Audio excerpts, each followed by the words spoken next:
Welcome back. You're still tuned in to Salam Media, and in a bit, we'll be playing a very, very insightful video. This happened at Indianapolis in Benoni, where Sister Youmna El-Sayed had her leg off the tour there, and she was speaking very, very passionately about the plight of the people of Palestine and what they're currently going through. So take a look and take a listen.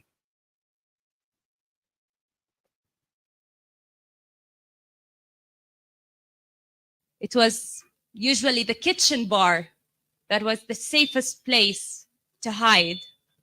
That was the place that I usually hid my children in, because it was the only place that could be far away from windows, and if something would fall, at least they might be protected.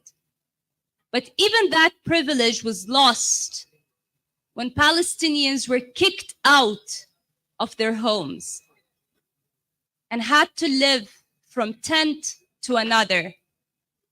Those thin canvas tents or thin plastic tents that are extremely hot in the mornings because they suck all the heat and all the sun, like greenhouses where we plant. And at night, they're very cold in the winters.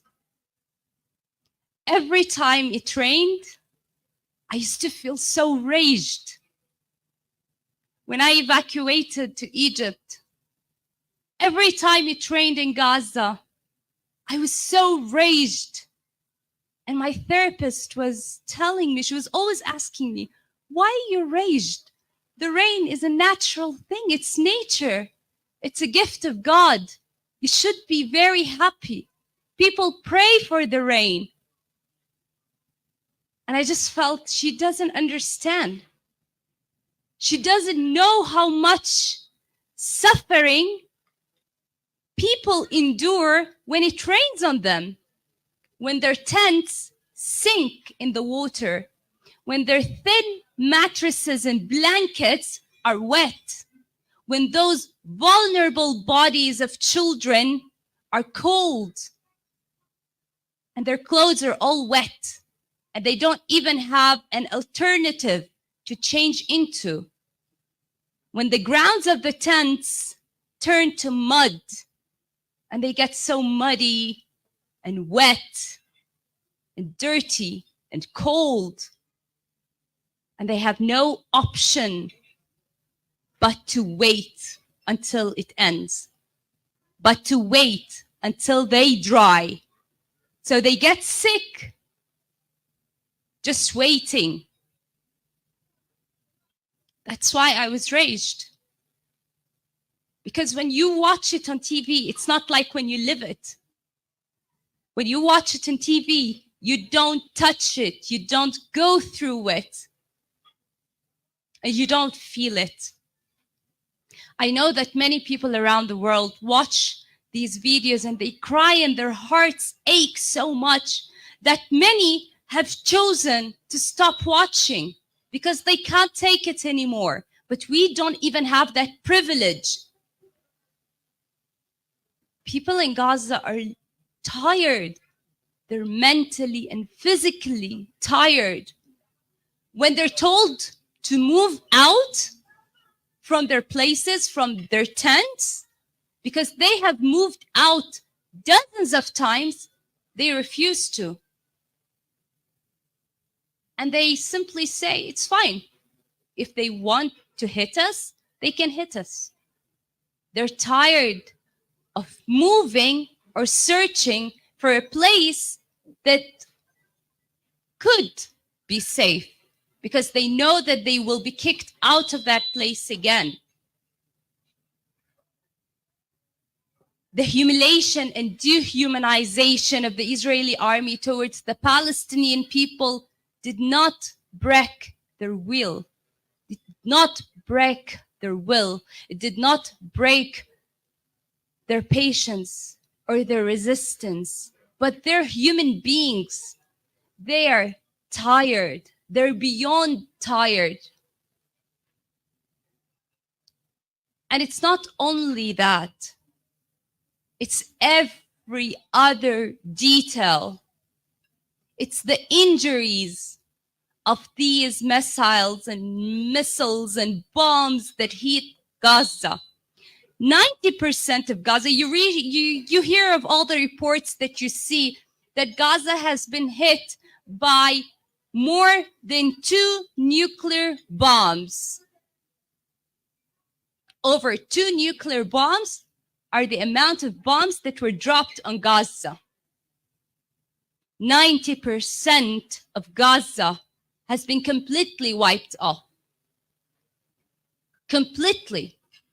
There are no more roads in Gaza. There are no more homes. There are no more schools or hospitals. All the neighborhoods that we lived in, that we walked in, our homes, our children's schools, the universities, everything has been completely destroyed. And they take pleasure in their destruction, and they feel proud. And we just, as Palestinians, look at each other and say, we will rebuild. It doesn't matter. It's just a pile of stone. But it really hurts a lot. Because our homes are not just walls, they're not just piles of stone. We say that as a form of resistance. We say that as a form of not being broken, because we can't afford to be broken. We say that to give ourselves hope in this life, that we're still alive, that we can still have a tomorrow. Each one's home. My home was destroyed in November, and my first home was destroyed in the first week of the war in October. And until today, when I remember them, my eyes tear alone, and my heart hurts. And it's not because of the walls, it's because of all those details, because of everything that we lived as a family in this home. Because every time you go to buy something to place on that table, that vase of flower, that chair, that blanket, that portrait, everything that you put in that home has a meaning. It has a memory. Sitting in the sitting room together with your family in front of your TV or just chatting at night, all those beautiful moments, and even the sad ones, even the days when you were sick, everything counts. And no matter how much homes we will have, we will never get over or recover from seeing our homes and all that, all our years, you know, all our effort, all our time that we spent just go like that in a blink of an eye for no reason except that we are Palestinian.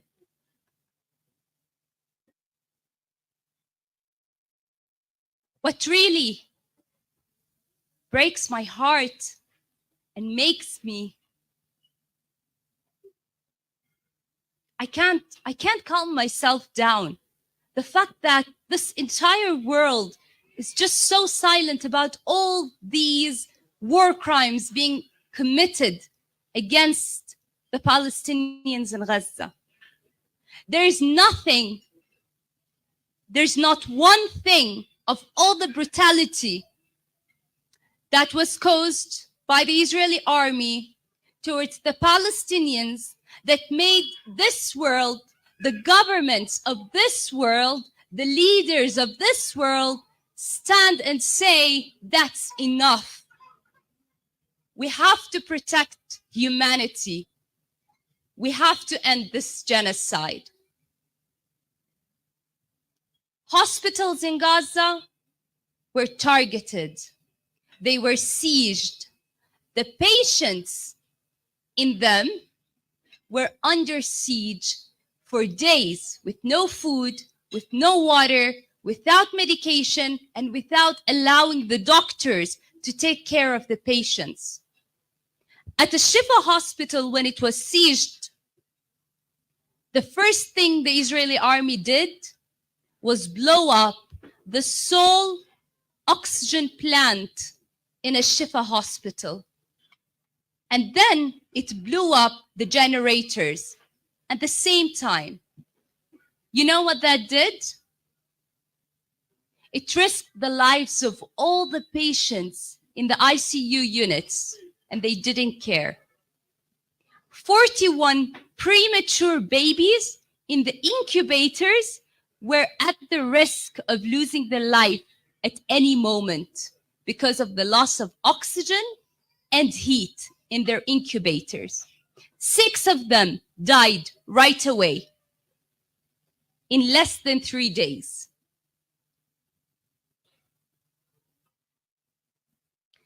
At Nasr Children's Hospital in Gaza City, people took shelter in the yards and corridors of the hospital. And doctors were there with their nurses, and the patients were in the hospital, and it's a children's hospital, only a children's hospital. It had incubators. It stayed under siege. All the patients, children patients, were forced to get out of hospital in their conditions, in their dire conditions. The families and the doctors. You know what happened to the premature babies in a Nasr medical hospital? The one in Gaza City, not Nasr? Their bodies decomposed in the incubators they were in. They were left to die and decompose because the Israeli army, when he chased the people out of the hospital, he left them to die. Because they have no mercy in their hearts. They left them to die because they're Palestinian children. And to them, Palestinian children need to die because they're children of darkness. Hind Rajab was 6 years old. Her mother, brother, and father had to move to the south. And then the south and the north, the passage between them was closed. No one was able to come from the south, go back from the south to the north, or come from the north to the south. Israel, time after time after time, called people to evacuate from the south, from the north to the south. And every single time they evacuated, they killed a number of civilians. Every single time I stood out there reporting about the civilians that were tank shelled or killed while they were crossing at Salah ad-Din Street or Al-Kuwait Square. And yet they kept on calling people to evacuate. When Hind's uncle, his wife, and her cousins were trying to make it to the south in their car, they were all shot. Layan, who was Hind's cousin and older than her, called the Red Crescent. She was shot and bleeding and speaking to the Red Crescent to tell them about where she was. While she was speaking to them, she was shot again and killed. Hind stayed with 6 family members in her car for over 12 hours while she was bleeding and they were all killed. She sat for 12 hours in a car with 6 bodies of her family killed in front of her. Can you imagine that horror that this little girl had to live?